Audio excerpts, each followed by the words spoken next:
नमः सिद्धेभ्यः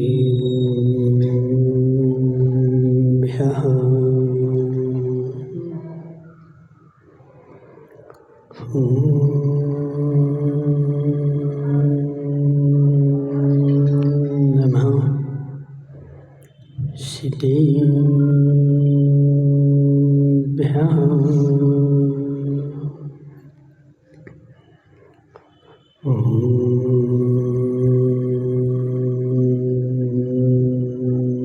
नमः सिद्धेभ्यः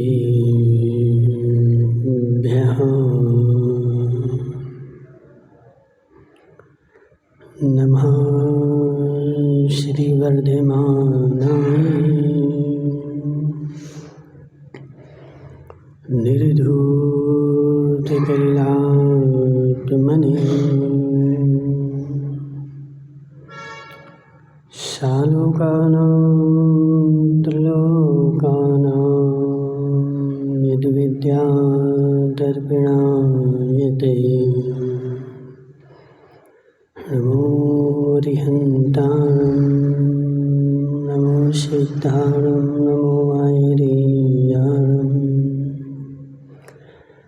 नमो अध्यायाणं नमो लोये सव्यसाहूणं। पंच परमेष्टि भगवान के अनंतानंत सिद्ध परमेष्टि भगवान के 1008 देवादेव पारशनाथ भगवान के 1008 देवादेव पारशनाथ भगवान के आचार्य भगवान समुद्रभद्र स्वामी के आचार्य भगवान विशुद्ध सागर जी महाराज के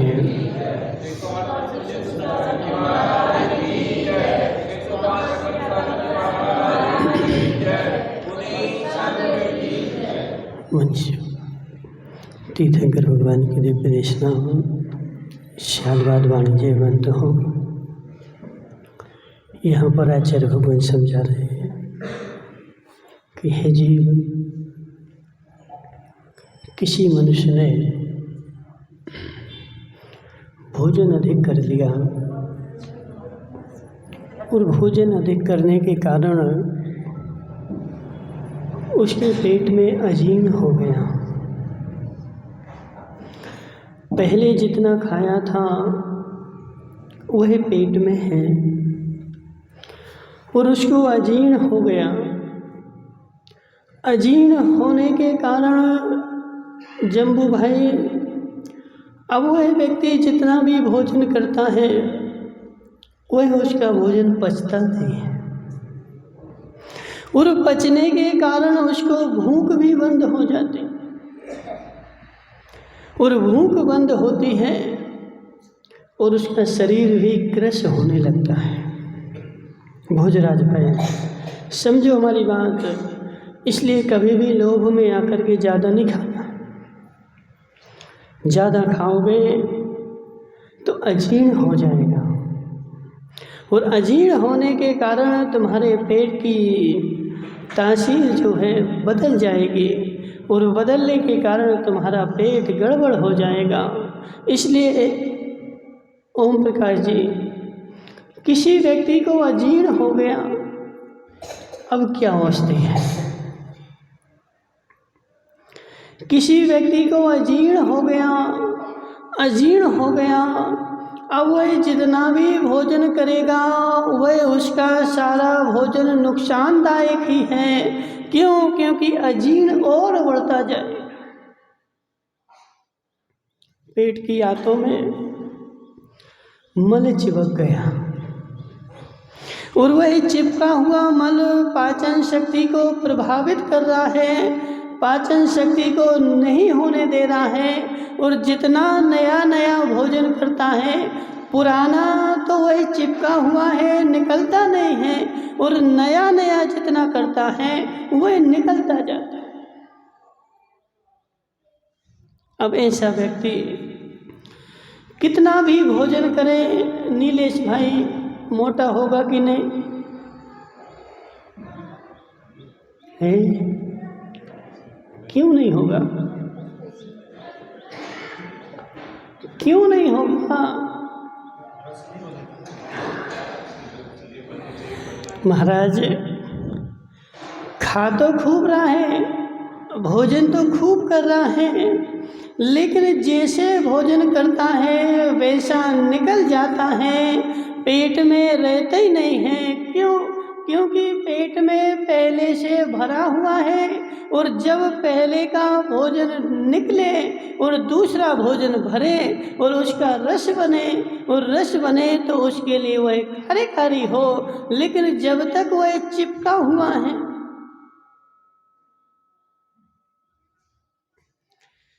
तब तक कितना भोजन करता रहे, लेकिन उसके रस बनने वाला नहीं है। ऐसे ही हे जीव, हे जीव, पहले तेरे पेट में जो भरा हुआ है, पहले तेरे पेट में जो अज्ञान भरा हुआ है, तू कितना भी ज्ञान कर, कितना भी ज्ञान कर, लेकिन वही सारा ज्ञान तेरा उल्टा रूप परिवर्तित हो जाएगा। पहले तुझे अजीर्ण को मिटाने के लिए, पेट के चिपके हुए मल को मिटाने के लिए हरण की गोली खानी पड़ेगी। बाबूलाल जी बड़ौदिया वाले, सत्य है कि नहीं? पहले तुझे अजवान खानी पड़ेगी, हरण की गोली खानी पड़ेगी। हरण की गोली खाने से जो पेट में, आंतों में मल चिपका हुआ है वो मल निकले, तब तेरा कुछ काम बने। ऐसे है जीव, तेरे अंदर में जो अनंत काल का, अनादि काल का अज्ञान रूपी, मिथ्यात रूपी मल चिपका हुआ है। ओम प्रकाश जी, जब तक वो नहीं निकलेगा तब तक काम बनने वाला नहीं है। और जब वो निकल जाएगा और तू थोड़ा भी खाएगा तब भी रस बनेगा, और यदि वह मल चिपका हुआ है, अजीर्ण बना हुआ है, बहुत सारा भी खाएगा तब भी रस बनने वाला नहीं है। ऐसे है जीव, सुन जरा, जब तेरे अंदर से मिथ्यात का मल निकल जाएगा और फिर तू थोड़ा भी चिंतन करेगा तो सम्यक रीति से करेगा, और जब तक वह मल भरा हुआ है तब तक तू बहुत सारा भी चिंतन करे, लेकिन मिथ्यात की रीति से करेगा और वह तेरे काम में आने वाला। ओम प्रकाश जी, सत्य है कि नहीं?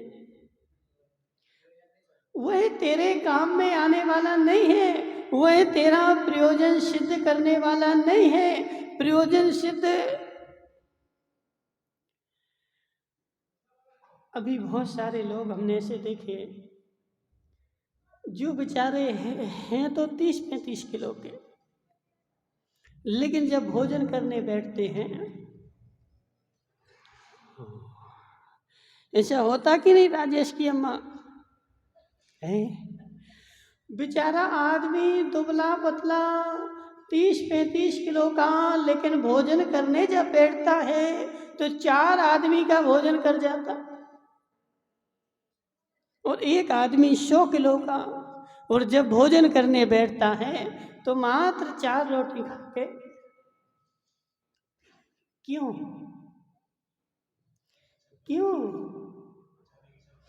जो मोटा है ना, उसकी पाचन शक्ति अच्छी है, वह कुछ भी खाए, कुछ भी खाए उसका रस बनता है, लेकिन जो पतला आदमी है वह बेचारा 1 किलो घी भी पी जाता है और बोलता देखो हम कितने ताकतवर।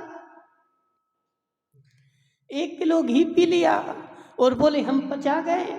हे जीव, तुझे पचा नहीं है, 1 किलो तूने पिया था और निकल गया था, तेरे पेट में उसका रस बना ही नहीं, और जब तक रस बने नहीं तब तक तेरा 1 किलो घी क्या, कुछ भी खा ले काम का नहीं, और थोड़ा भी खा लेकिन रस बन जाए। दीपेश की अम्मा, थोड़ा भी खाओ और रस बन जाए तो काम का है, और बहुत सारा भी खा लिया लेकिन रस नहीं बन रहा है रस नहीं बन रहा है तो बहुत सारा खाना भी तेरा बेकार है। ऐसे है जीव समझ जरा, तू बहुत सारा भी करता है, बहुत सारा भी जानता है, बहुत सारा भी पढ़ता है, लेकिन तेरे मस्तिष्क में रस कितना बन रहा है? जितना रस बने, जितना रस बने वह तो तुम्हारा। बाबूलाल जी सत्य बताना, जितना रस बने वह तो तुम्हारा, और जितना जिसका रस ना बने वह ईश्वर का। सत्य है कि नहीं? जितना रस बना वह तो मेरा, मेरे शरीर का, और जिसका रस नहीं बना वह सारा ईश्वर का। तुम कितना भी खा लो। ऐसे ही ओम प्रकाश जी सुनो हमारी बात, जब तक रस बनना तब तक प्रारंभ नहीं होगा, जब तक मिथ्यात्व का मल निकल करके और बाहर नहीं आएगा। जब मिथ्यात्व का मल निकल जाएगा। भोजराज भाई बात समझो हमारी, तुम दुकान चलाते हो, दिन भर बैठते हो, कितने का सामान बेचते हैं? नहीं बताओगे? एक अंदाज तो होगा ना, दिन भर में कितने का बेच लेते हैं? मान क्यों लो, बताने ना उसको। भोजराज भाई एक अनुपात दिन भर का कितना है तुम्हारा? यही है ना। अब काका ने बोल दिया तो बोले काका की बात को हम गलत कैसे बोल सकते? तूने 50,000 का दिन भर में सामान बेचा तो वह 50,000 तुम्हारे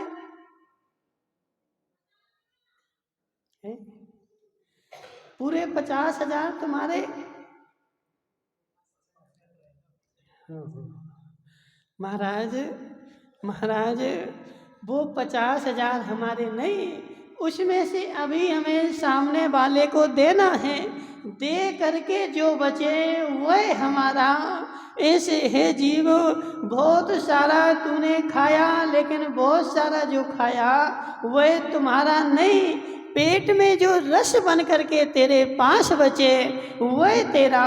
ऐसे सुगंचन जी मैंने बहुत सारा किया, बहुत सारा किया, लेकिन बहुत सारा करने के बाद, बहुत सारा पढ़ने के बाद जितना जितना मैंने चिंतन किया और जितना जितना चिंतन करके मैंने अपने मस्तिष्क में रस बनाया उतना तो मेरा। चंबू भाई बागड़िया सत्य है कि नहीं? जितना जितना मैंने चिंतन करके और जितना जितना सोच करके, जितना जितना मंथन करके और मैंने मस्तिष्क में रस बनाया वह सारा रस मेरा, और जिसका चिंतन नहीं किया वो सब निकल गया। वो सारा का सारा मेरे पेट से निकल गया। एक जैन साहब, एक जैन है, एक जैन के जैन कौन है? एक जैन साहब। इसलिए सुनो हमारी बात, अपनी देवी को भी समझा देना, ठीक है? अभी घर जाके, यहाँ तो आई नहीं होगी ना, वो घर में बैठी बैठी रहने दो। अभी घर में जाके उसको समझा देना कि हे देवी, हे देवी, भोजन करने से आज तक कोई मोटा नहीं हुआ, भोजन करने से आज तक कोई मोटा नहीं हुआ। सुगंचन जी भोजन करने से यदि मोटे होते होते तो सुगंचन जी तुम आज 180 किलो के होते। समझना, भोजन करना तुम्हारे हाथ में है, लेकिन पेट में जितना रस बनेगा उतना तुम्हारे काम में आएगा। ऐसे है जीव, धर्म करना तेरे हाथ में है, लेकिन उस धर्म का सम्यक रूप से चिंतन हो करके और सम्यक रूप से जितना जितना होगा वह तुम्हारा है, और जितना चिंतन उल्टे रूप में हो गया उतने दस्त लग जाएंगे।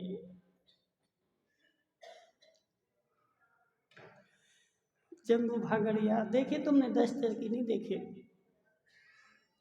दस्त देखे कि नहीं देखे? देखे ना, अब दस्त कैसे लगते हैं। ज्यादा भोजन करेगा, बार बार लोटा लेकर के जाएगा और बार बार लोटा लेकर के बैठा रहेगा और ज्यादा पड़ेगा लेकिन पचा नहीं पाएगा, वह व्यक्ति बार बार दूसरे को समझाने जाएगा। इसको बोलते ज्ञान का दस्त। भोजराज भाई, इसको बोलते ज्ञान का दस्त। ज्ञान का दस्त, यदि तुम्हें ज्ञान का दस्त लग जाए, भोजन का पेट खराब हो जाए और दस्त लग जाए, तो वह व्यक्ति क्या करता है, बार बार लोटा लेके घूमता, बार बार लोटा लेके जाता।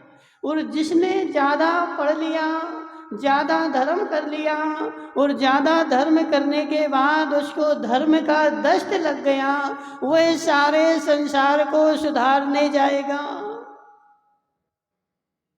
सारे संसार को बताने जाएगा।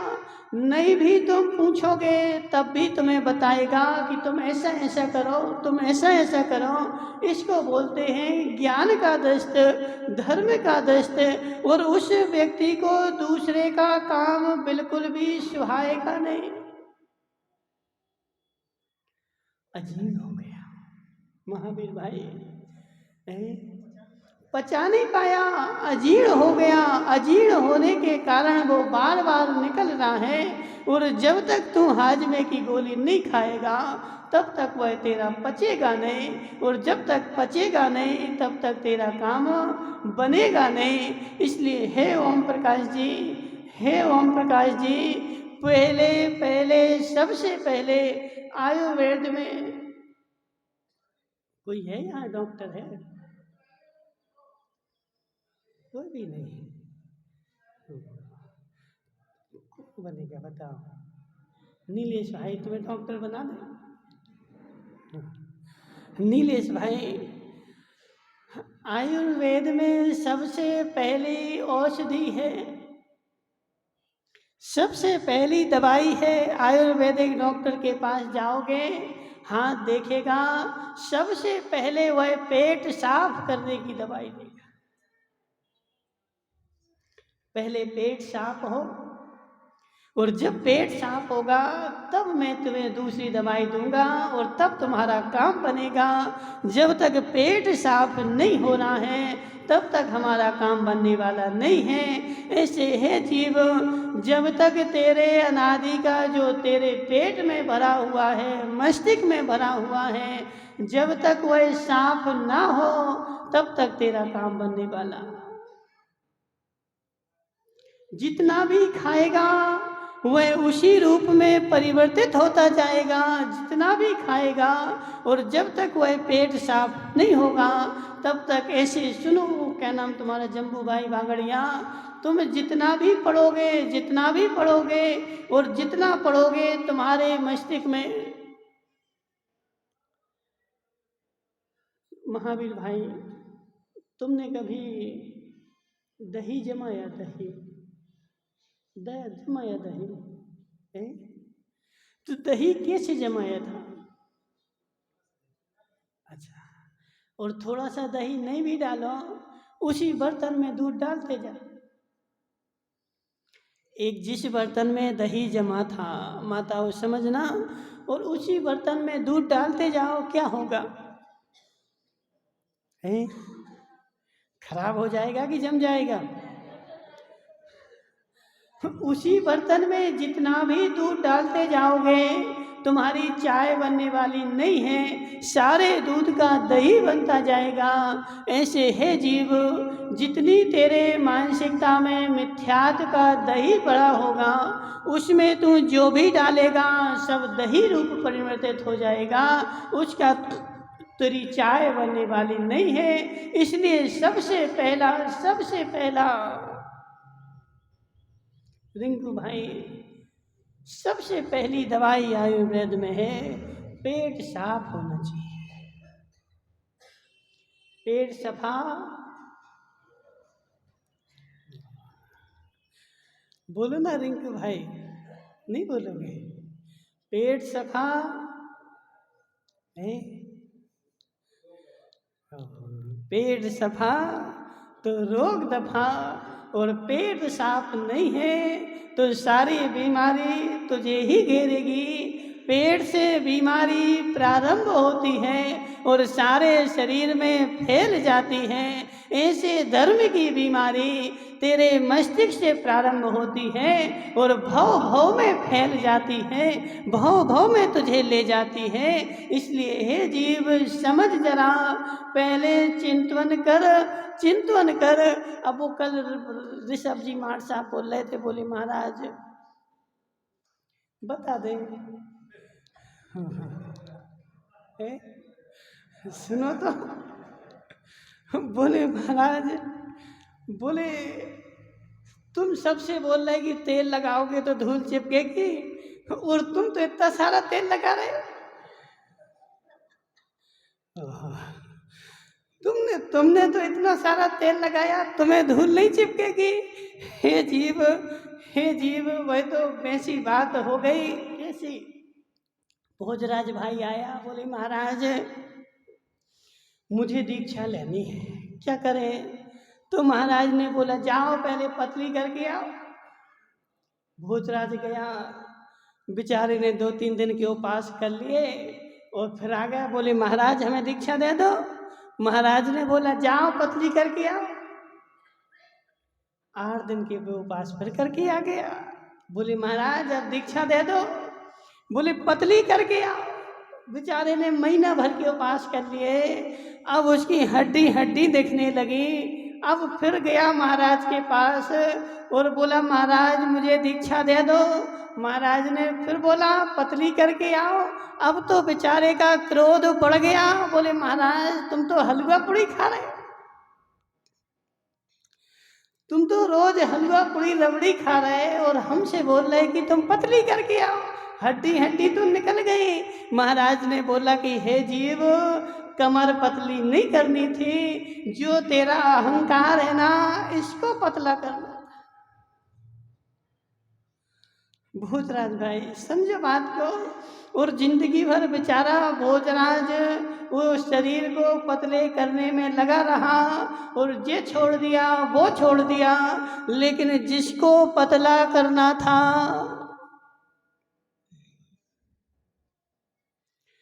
उसको तो किया ही नहीं। ऐसे है जीव, ये नारियल के तेल लगाने से कुछ नहीं होगा और नहीं लगाने से कुछ नहीं होगा।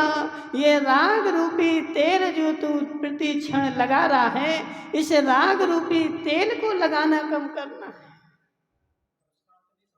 है। तो वही तो बता रहे ना, गड़बड़ तो वही है कि देखो क्या होता है जब ओम प्रकाश की चर्चा चले तो सबको हंसी आती, बोले देखो बहुत अच्छा बहुत अच्छा। लेकिन हे जीव अब मैं स्वयं ओम प्रकाश हूँ, मुझे एक जीव को नहीं देखना है, उस वस्तु को देखना जो विषय चल रहा है। वह विषय क्या मेरे ऊपर लागू तो नहीं होता। सुगंचन जी सत्य है कि नहीं? लेकिन बात क्या है कि मैं मात्र जाता हूँ धर्म सभा में और ओम प्रकाश को देखता रहता हूँ कि देखो ओम प्रकाश ऐसे, ओम प्रकाश ऐसे, ओम प्रकाश ऐसे। हे जीव ओम प्रकाश को नहीं देखना है, दृष्टांत के माध्यम से दाष्टांत को देखना है। और जिसका पेट साफ हो गया होगा, जिसका मल साफ हो गया होगा, जिसके अंदर में मिथ्यात्व का मल नहीं होगा, वह अपने को देखेगा और अपने में चिंतन करेगा, और जिसके में होगा वो ओम प्रकाश को देखेगा।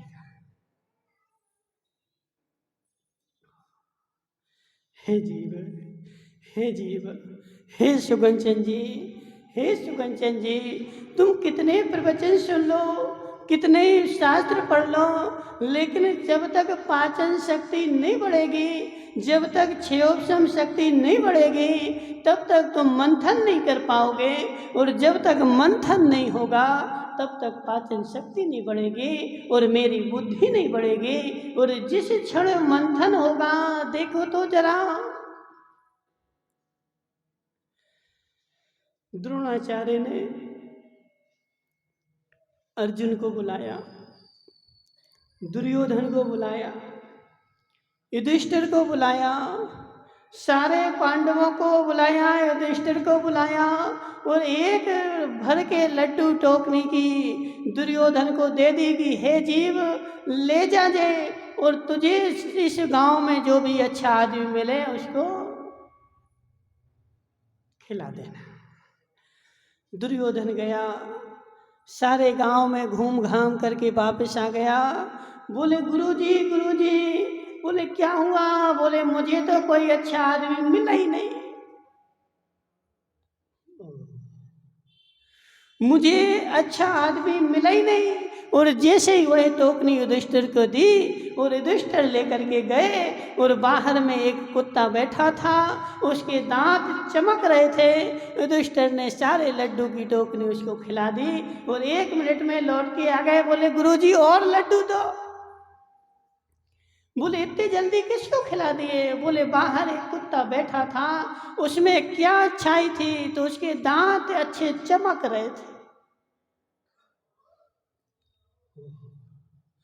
हे जीव, हे जीव, एक व्यक्ति ने सारा आगम पढ़ लिया, सारे शास्त्र पढ़ लिए, लेकिन उसको कुछ नहीं हुआ। और एक व्यक्ति आईने में चेहरा देख रहा था और सफेद बाल दिखा और बैराग आ गया। भोजराज भाई ऐसा हुआ कि नहीं हुआ? बाहर छत पर बैठे थे, आसमान से तारा टूट करके नीचे गिरा, बैराग आ गया। उस आसमान में बादल का महल बना था और वो महल बिगटा और उसको देख करके बैराग आ गया, घर छोड़ के चल दिए। और दूसरे व्यक्ति ने पढ़ पढ़ के जिंदगी हो गई, लेकिन बैराग नहीं आया। क्यों? क्यों माताओं? एक व्यक्ति जिंदगी भर बेचारा खूब खाता रहा, मैं मोटा हो जाऊं, मैं मोटा हो जाऊं, लेकिन मोटा नहीं हुआ, दस्त लगते गए। लेकिन बेचारा रिंकू भाई खूब खा रहा है कि दस्त लग जाए, लेकिन दस्त नहीं लग रहे। रिंकू भाई सत्य है कि नहीं? हे जीवो, खूब खा लिया, लेकिन तेरी पाचन शक्ति कितनी है? पाचन शक्ति कमजोर है तो ज्यादा खाना भी काम का नहीं, और पाचन शक्ति कमजोर है। नीलेश भाई बुरा नहीं मानना, बता दे तुम कितना दूध देते हो? दूध नहीं देते हैं, क्या खाते हो? दूध तो पीते होगे ना? दूध भी पीते हो? ओहो, हे जीव सुनो जम्बू बागड़िया, नीलेश भाई दूध भी पीता है, रबड़ी भी खाता है, हलवा भी खाता है, मिठाई भी खाता है, लेकिन एक एक बूंद भी दूध नहीं देता। और वह बेचारी गाय रूखा सूखा भोजन करती है और दूध देती है। जम्बू भाई गाय कितना दूध पीते हैं? गाय कितना दूध पीती? 1 लीटर 2 लीटर?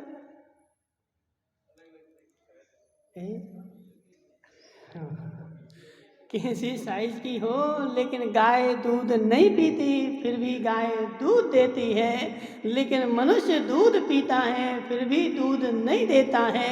ऐसे है जीव, गाय की पाचन शक्ति इतनी अच्छी है, तुम उसको कितना भी रूखा सूखा खिलाओ, लेकिन वह तुम्हें दूध देगी। उसकी पाचन शक्ति के कारण ऐसा काम है।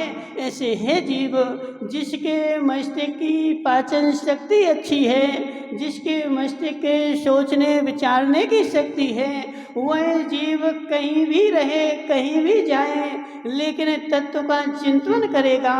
और जिसके पास तत्व चिंतन की शक्ति नहीं है, वह आगम भी सामने रखा रहे, लेकिन उसका तत्व चिंतन नहीं बनेगा और वह संसार को ही देखता रहेगा।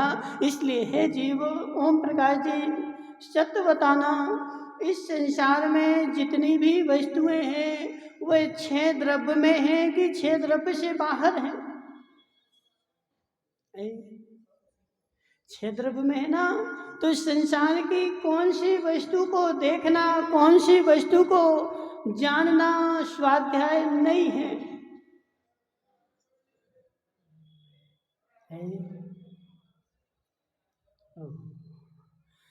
संसार में 6 द्रव्य में प्रत्येक द्रव्य को देखो, पुस्तक में तो लिखा हुआ है लेकिन सामने प्रैक्टिकल है।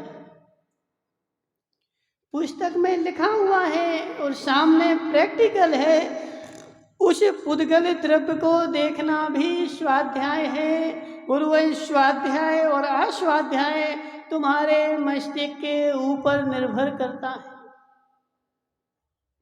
तुम्हारी शक्ति के ऊपर निर्भर करता है और तुम्हारी पाचन शक्ति के अनुसार। किससे पूछे बताओ? आज अब जम्बू तो वो आजकल आता नहीं बेचारा, कहाँ चला गया वो जम्बू सेठिया? गोरू भाई कहाँ चला गया है? अच्छा वो दूध पी रहा होगा भैंस का, क्यों? वो भैंस आ गई ना बड़ी, तो ज़्यादा दूध होगा तो वो बार बार पिएगा, ताकि वो एक साथ पियो तो पचता नहीं है, तो धीरे धीरे पीता रहेगा तो पूरा पचा लेगा। पचा ले तो सुनो हमारी बात, क्या बोल रहे थे हम? हाँ, वस्तु को देखने वाला, वस्तु को जानने वाला, और जितना जितना उसका चिंतन होगा उतनी उतनी उसके पास शक्ति ज़्यादा होगी। ऐसे है जीव। अब नीलेश भाई ने समझ लिया कि अब देखो बादाम खाओगे तो बुद्धि बढ़ जाएगी। ऐसा होता कि नहीं होता?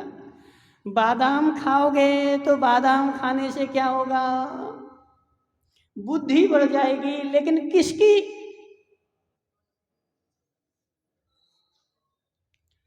किसकी? जिसके पास होगी। अब नीलेश भाई लाए एक अच्छी भैंस बड़ी सी, और भैंस लाए और भैंस को रोज 1 किलो बादाम खिलाए। हे भैंस तुम्हारी बुद्धि बढ़ जाए। तो भैंस को जम्बू बागड़िया, भैंस को कितनी बादाम खिलाओ कि उसकी बुद्धि बढ़ जाए? क्यों नहीं बढ़ेगी? मनुष्य को कितनी बादाम खिलाओ कि उसकी बुद्धि बढ़ जाए? देखो, उस बादाम एक सहकारी है। तुम्हारे पास बुद्धि होगी और क्षयोपशम होगा और कहीं उपकरण में अटकन आ रही होगी तो वह बादाम जो है तुम्हारी शक्ति बढ़ा देगी, वीर्य को बढ़ा देगी, तो तुम्हारा क्षयोपशम बढ़ जाएगा। अब नीलेश भाई लगा बेचारा, आधा किलो बादाम बढ़ जाए बुद्धि, बढ़ जाए बुद्धि। हे जीव, आधा किलो बादाम खा लेगा तो बुद्धि तो नहीं बढ़ेगी, जो है वो और नष्ट हो जाएगी। सत्य है कि नहीं? जो है वह तेरी और नष्ट हो जाएगी। क्यों? क्योंकि वह पचा नहीं पाएगा, और नहीं पचेगी तो दस्त लग जाएंगे, और दस्त लगेंगे शरीर कमज़ोर हो जाएगा, और शरीर कमज़ोर होगा तो तेरी सोचने समझने की शक्ति कमज़ोर हो जाएगी। इसलिए है जीव, समझ जरा, भोजन उतना करना जितना पचा सके, और जितना जितना पचेगा वह तुम्हारा, और जितना नहीं पचा वह सुअर का। ऐसे तुम्हारा क्या नाम जम्बू भाई, जितना जितना तुमने धर्म में चिंतन कर लिया उतना उतना धर्म का चिंतन तो तुम्हारा, और जितना चिंतन ना कर करके और लगे रहे धर्म करने, लगे रहे मुझे तो धर्म करना है, धर्म करना है। बैठा बेचारा मंदिर में सुबह से 12 बजे तक, क्या कर रहे हैं? बोले महाराज धर्म कर रहे हैं। कैसे होगा धर्म? कैसे होगा धर्म? बोले महाराज मंदिर में बैठेंगे और मंदिर में बैठ करके भगवान को देखते रहेंगे, हो गया धर्म? मंदिर में बैठ करके भी तू भगवान को देखेगा, लेकिन कितने समय? एक निश्चित समय निश्चित समय के बाद मंदिर में बैठ कर के भी तुझे घर ही दिखेगा,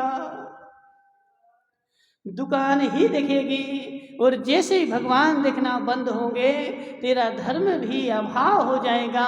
इसलिए वीरेंद्र भाई टोंगिया है ना जी, टोंगिया है वीरेंद्र टोंगिया, धर्म मेरा मात्र उतना उतना है जितना मैंने पढ़ करके, जितना करके और जितना मैंने सम्यक रूप से चिंतन कर लिया और चिंतन करके सम्यक राह पर चल दिया, उतना धर्म है। और जितना चिंतन नहीं किया वह अपच हो करके तेरा नीचे से निकल जाएगा, वह तेरे पास नहीं है।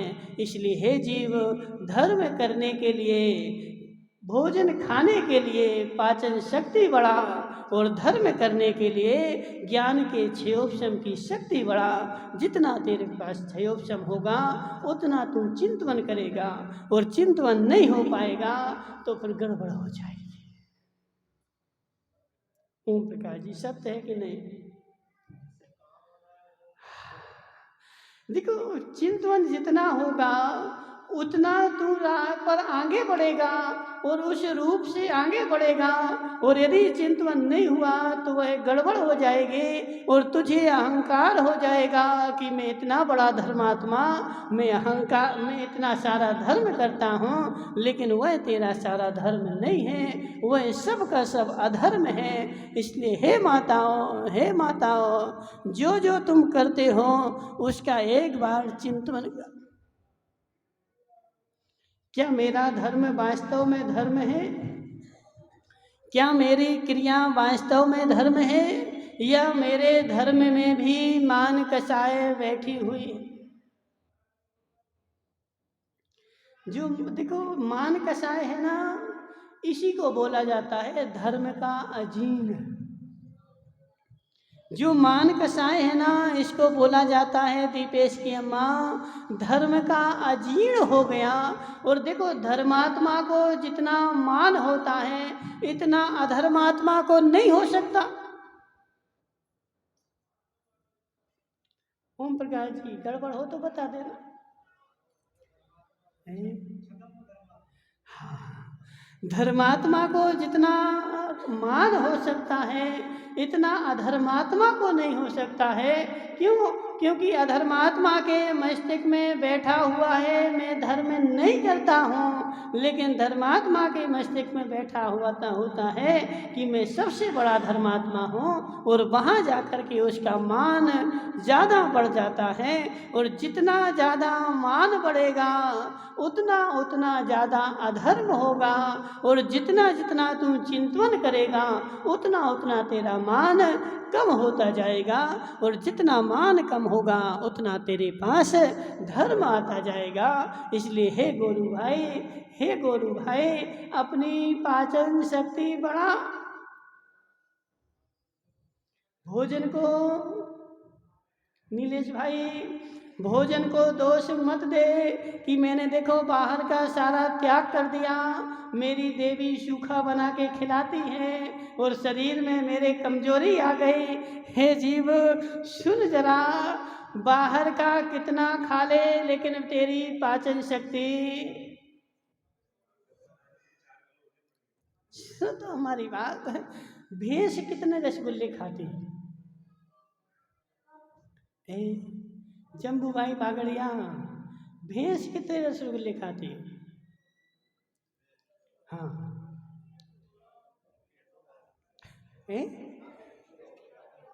क्या बोला? जोर से बोलो। भैंस कितने गुलाब जामुन खाती रोज? तो भैंस गुलाब जामुन नहीं खाती तो उसका वजन तुमसे तो कम होगा ना। भोजराज भाई, भैंस का वजन तुमसे तो कम होगा।